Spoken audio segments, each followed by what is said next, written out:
আসসালামু আলাইকুম। বাংলাদেশ বেতার, গোপালগঞ্জ। খবর পড়ছি ওশান বিশ্বাস। শিশু কিশোরদের ক্রীড়া প্রতিভা অন্বেষণে নতুন করে স্পোর্টসের উদ্বোধন করা হয়েছে।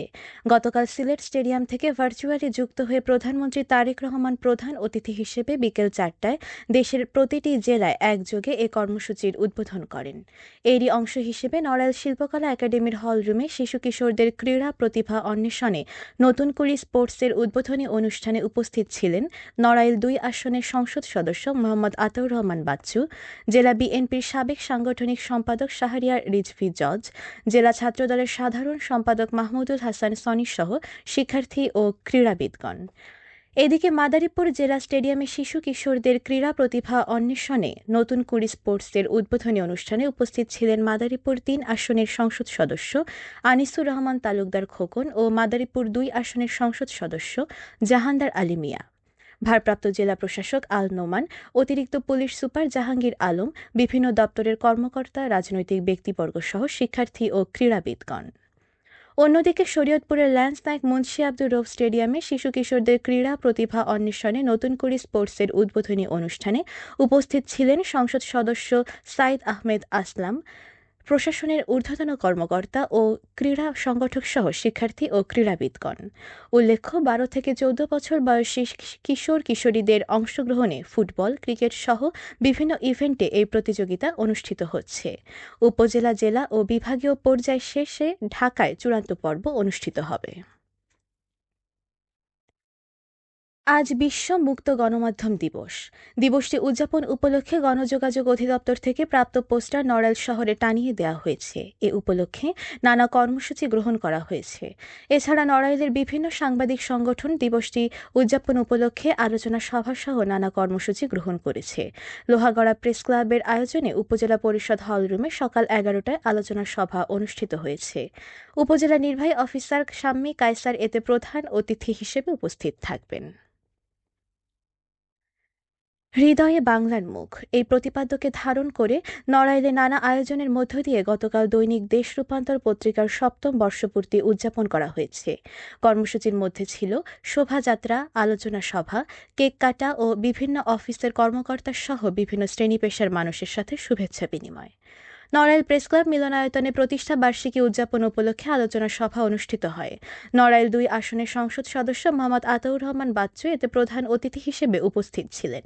প্রেস ক্লাবের সিনিয়র সহসভাপতি অ্যাডভোকেট মোহাম্মদ আজিজুল ইসলামের সভাপতিত্বে দেশ রূপান্তরের নড়াইল প্রতিনিধি মোহাম্মদ আব্দুস সাত্তার, প্রেস ক্লাবের সাবেক সভাপতি অ্যাডভোকেট আলমগীর সিদ্দিকী, সাধারণ সম্পাদক মাহবুবুর রশিদ লাবলু, সিনিয়র সাংবাদিক অ্যাডভোকেট তারিকুজ্জামান লিটু সহ বিভিন্ন শ্রেণী পেশার মানুষ এ সময় উপস্থিত ছিলেন।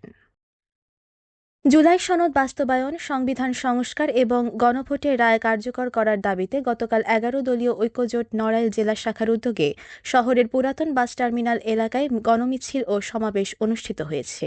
সমাবেশে নড়াইল 2 আসনের সংসদ সদস্য আতাউর রহমান বাচ্চু বলেন, জুলাই সনদের ওপর ভিত্তি করে বর্তমান রাজনৈতিক পরিবর্তন এসেছে। দ্রুত সংবিধান সংস্কারের দাবি জানাই। সংসদ সদস্য আতাউর রহমান বাচ্চুর সভাপতিত্বে স্থানীয় জোট নেতৃবৃন্দ এ সময় উপস্থিত ছিলেন। বর্তমান সরকারের নির্বাচনী ইশতেহার বাস্তবায়নের বিভিন্ন কার্যক্রম সম্পর্কে জনসচেতনতা বৃদ্ধির লক্ষ্যে মাদারীপুরের রাজৈরে উঠান বৈঠক অনুষ্ঠিত হয়েছে। গতকাল জেলা তথ্য অফিসের উদ্যোগে রাজৈর উপজেলার আমগ্রামের চোদ্দার বাড়ির আঙিনায় এ উঠান বৈঠক অনুষ্ঠিত হয়। বৈঠকে ফ্যামিলি কার্ড, কৃষক কার্ড, কৃষি ঋণ মওকুফ, বৃক্ষরোপণ কর্মসূচি এবং নারীদের জন্য ইলেকট্রিক বাস সার্ভিস সহ সরকারের বিভিন্ন জনকল্যাণমূলক উদ্যোগ সম্পর্কে স্থানীয়দের অবহিত করা হয়। পাশাপাশি এসব কার্যক্রমের সুফল জনগণের দোরগোড়ায় পৌঁছে দিতে সচেতনতা বৃদ্ধির উপর গুরুত্বারোপ করা হয়।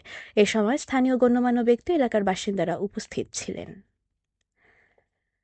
ফরিদপুরের রাজবাড়ীর গোয়ালন্দঘাট থানা এলাকা থেকে 20 কেজি গাঁজাসহ নূর মোহাম্মদ হাওলাদার, লিটন ও মরিয়ম বেগম নামে 3 মাদক কারবারিকে গ্রেফতার করেছে র্যাব 10। গতকাল র্যাব 10 এক সংবাদ বিজ্ঞপ্তিতে জানায়, গত শুক্রবার দিবাগত রাতে গোপন সংবাদের ভিত্তিতে র্যাব 10 সিপিসি 3 ফরিদপুর ক্যাম্পের একটি আভিযানিক দল গোয়ালন্দঘাট থানাধীন বরকত সর্দারপাড়া এলাকায় দৌলতদিয়া ঘাট রাজবাড়ী মহাসড়কে অস্থায়ী চেকপোস্ট বসিয়ে তল্লাশি চালায়। এ সময় একটি যাত্রীবাহী বাসে অভিযান চালিয়ে 20 কেজি গাঁজাসহ 3 জনকে আটক করা সহ 3টি মোবাইল ফোনও জব্দ করা হয়েছে।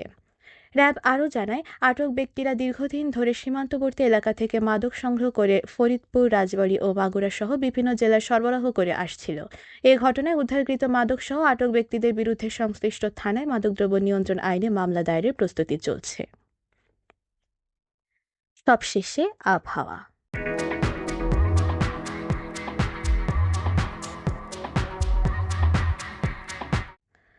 আজ বেলা ১টা পর্যন্ত দেশের অভ্যন্তরীণ নদীবন্দর সমূহের জন্য আবহাওয়ার পূর্বাভাসে বলা হয়েছে, পাবনা, ঢাকা, টাঙ্গাইল, বগুড়া, ময়মনসিংহ, ফরিদপুর, খুলনা, বরিশাল, পটুয়াখালী, নোয়াখালী, কুমিল্লা, চট্টগ্রাম, কক্সবাজার ও সিলেট অঞ্চলসমূহের উপর দিয়ে উত্তর অথবা উত্তর পশ্চিম দিক থেকে ঘন্টায় ৪৫ থেকে ৬০ কিলোমিটার বেগে অস্থায়ীভাবে দমকা অথবা ঝোড়ো হাওয়া সহ বৃষ্টি অথবা বজ্রবৃষ্টি হতে পারে। এসব এলাকার নদীবন্দর সমূহকে ১ নম্বর সতর্ক সংকেত দেখাতে বলা হয়েছে। খবর শেষ হলো। আমাদের পরবর্তী খবর প্রচারিত হবে আগামীকাল সকাল ৮টা বেজে ৩০ মিনিটে বাংলায়।